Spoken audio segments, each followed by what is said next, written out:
Salut à tous les amis, j'espère que vous vous portez bien, j'espère que vous allez bien. Alors, le truc c'est qu'aujourd'hui j'ai envie de faire une petite vidéo là où je veux parler un peu d'une situation qu'on a vécue dans une banque ici dans le Nebraska. C'est-à-dire c'est une situation en fait qui nous est arrivée à 2 reprises. Alors, il faut savoir qu'ici aux États-Unis, nous sommes des entrepreneurs ici. Et conscient du fait que nous sommes des entrepreneurs ici, on a souvent des démarches qui ne sont pas forcément, qui sont totalement différentes d'autres Africains qui sont ici. Alors le truc c'est que la première fois qu'on était, c'est-à-dire on est abonné à cette banque-là, on a des comptes là-bas, mais le truc c'est que on a vécu une situation qui nous a quand même choqué quelque part, et c'est la raison pour laquelle je dis qu'il faut quand même que je parle de ça avec vous. La première situation qui s'est passée déjà, c'est que la première fois quand on va à la banque, en fait, le truc, c'est qu'on voulait acheter en fait des stocks, c'est-à-dire on voulait acheter des parts dans la bourse américaine.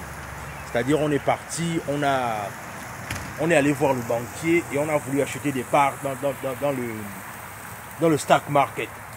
Et du coup, c'est-à-dire que ce qui s'est passé, c'est qu'on avait tout fait, c'est-à-dire qu'on on avait déjà préparé le nombre de stocks qu'on devait acheter, mais on voulait faire ça bien, on ne voulait pas aller nous-mêmes dans le marché boursier pour acheter les stocks parce qu'on partait du principe qu'on veut faire les choses bien. Et du coup, on est allé voir le banquier pour qu'il nous ouvre directement les comptes qui vont directement être programmés pour que chaque fin du mois, on achète directement les parts des stocks en fait. Et bizarrement, ce qui s'est passé, c'est que on a fait tout le programme avec le banquier. Et maintenant, quand il s'agissait maintenant en fait de commencer le processus pour qu'on commence à nous prendre l'argent dans les comptes, le banquier n'a jamais pris l'argent dans les comptes. Et du coup, on s'est quand même posé la question de savoir, mais comment est-ce que ça peut se passer dans le sens là où on est, c'est-à-dire qu'on a quand même bien fait les choses, on a fait les choses bien, mais comment se fait-il que le banquier n'a pas pu prendre l'argent le premier mois qu'on attendait qu'il prenne l'argent dans les comptes en fait. Et ça n'a pas été fait. C'est-à-dire qu'on s'est quand même posé la question de savoir mais qu'est-ce qui est arrivé, est-ce qu'il va bien, ce genre de choses-là. Mais bref, il n'a pas pris l'argent. On a laissé ça comme ça, c'est-à-dire qu'à la base, ce qu'on voulait faire, c'est qu'on voulait repartir à la banque pour pouvoir un peu demander ce qui se passe. Mais après, on a dit que bon, de toutes les façons, on a plusieurs investissements en cours, donc ça va, c'est bon. Et la deuxième fois, on est reparti à la même banque. Et quand on repart à la même banque, là maintenant, en fait, c'est par rapport au nouveau business qu'on a lancé, notamment le business de troc. Et ce qui s'est passé, c'est que dans le business de troc, bien évidemment, on est parti pour faire une demande parce qu'on voulait acheter notre propre troc en fait. Et le truc, c'est qu'on est parti pour faire la demande par rapport au fait que bon, voilà, on veut acheter nous-mêmes notre propre troc, quelles sont les modalités et surtout si on doit faire avec le crédit, comment ça va se passer en fait. On est parti et ce qu'on a voulu faire, bien évidemment, c'est que on veut mettre ça au nom de la compagnie parce qu'il ne faut pas mettre les choses sur ton propre nom parce que s'il y a des problèmes, c'est mieux que c'est la société qui va endosser les différentes charges en fait. Mais il ne faut pas mettre les choses à ton propre nom en fait. Et on a voulu faire ça au nom de la société. On est parti bien évidemment encore, on a fait la demande à la banque et du coup la banque a dit qu'elle devait nous contacter par rapport au fait que voilà, il y a des choses qu'elle devait faire avec nous, elle devait nous rappeler par rapport au fait que voilà, elle devait voir si le crédit va passer ou pas. Et bien évidemment, le constat que moi j'ai fait par rapport à ça, c'est que quand on est parti à la banque, tout s'est bien passé en fait, c'est-à-dire que on a été bien reçu et tout ce qui va avec, et du coup on réalise que on a patienté, c'est-à-dire je crois qu'on est parti à la banque le mardi, jusqu'à la fin de la semaine, on ne nous a pas rappelé. Et quand on nous a rappelé le vendredi, je crois le jeudi ou le vendredi, je rappelle la dame parce qu'elle disait qu'elle devait nous rappeler, nous devons la répondre en immédiat en fait. Donc je rappelle la dame, je laisse le message dans la boîte vocale, mais la dame ne rappelle pas.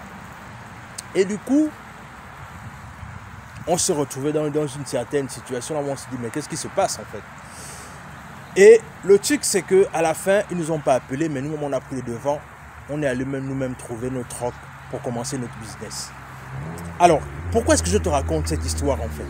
Quelle est la moralité de l'histoire que je vais te faire partager là-dessus? Vous savez, aux États-Unis, notamment dans le Midwest, là où on réside actuellement, pour le moment, c'est que il y a une forte population blanche ici. Et pour la petite histoire, c'est même ici que le KKK existait en fait. Donc le truc c'est que, va savoir ce que ça veut dire. Le truc c'est que Ce qui se passe en fait, c'est que je réalise quoi? Je réalise que avec tout ce qu'on a pu avoir comme customer service, là où ils nous ont bien accueillis et tout ce qui va avec, mais je pense que c'était rempli d'hypocrisie. Pourquoi est-ce que je le dis? Vous savez, la plupart du temps, ces personnes-là, ils font parfois preuve de racisme voilé. Je m'explique. Le truc, c'est que si on était parti les voir comme étant des simples salariés qui auraient besoin d'un crédit, là, ils auraient pu s'empresser en fait pour nous recevoir rapidement et pourquoi pas peut-être nous faire passer ça rapidement comme une lettre à la poste. Mais comme là, ce sont un couple d'entrepreneurs qui sont allés, qui est parti les voir par rapport au fait qu'on veut faire des investissements, là en fait, la deuxième banque, c'est-à-dire la même banque, nous refuse 2 services. Alors qu'on est clairement qualifié pour ça, c'est-à-dire les crédits sont bons, les historiques sont bons, mais on ne sait pas pourquoi est-ce que on ne nous accrédite pas en fait. Et la moralité de l'histoire, c'est que, vous savez, avec ces personnes-là, il y a ce qu'on appelle souvent en fait un racisme voilé. Parce que comme je disais, si on était des salariés, ils auraient pu faire ça clairement, c'est-à-dire on était parti pour faire un crédit, ça aurait pu passer vite en fait. Mais comme là, ils ont affaire à des entrepreneurs, ils traînent sur les démarches, parfois ils ne te rappellent pas, même quand on est à d'attendre leur appel, ils ne rappellent pas. Et moi je pense que clairement, c'est une façon en fait de dire on ne veut pas en fait. Et le truc c'est que à un moment donné, ça doit nous rappeler quoi? Ça doit nous rappeler que en fait la condition du noir, le noir a encore un long chemin en fait. Et c'est-à-dire quoi? C'est-à-dire que pour prendre sa liberté, nous les noirs on doit comprendre que la force va résider dans la force économique. Parce que quand on va dans ce genre d'administration-là et qu'on se présente en qualité d'entrepreneur, en fait, on ne te regarde plus comme n'importe qui, en fait. Mais si tu disais, en fait, que bon, tu es un salarié, là, ça aurait pu vite passer. Mais à partir du moment où tu te présentes comme étant un entrepreneur et que tu viens pour demander un service que la banque a le droit de te faire, là, en fait, c'est comme si il y a comme un ralentissement des documents. C'est-à-dire, à la base même, c'est comme si on ne veut pas t'offrir le service en fait.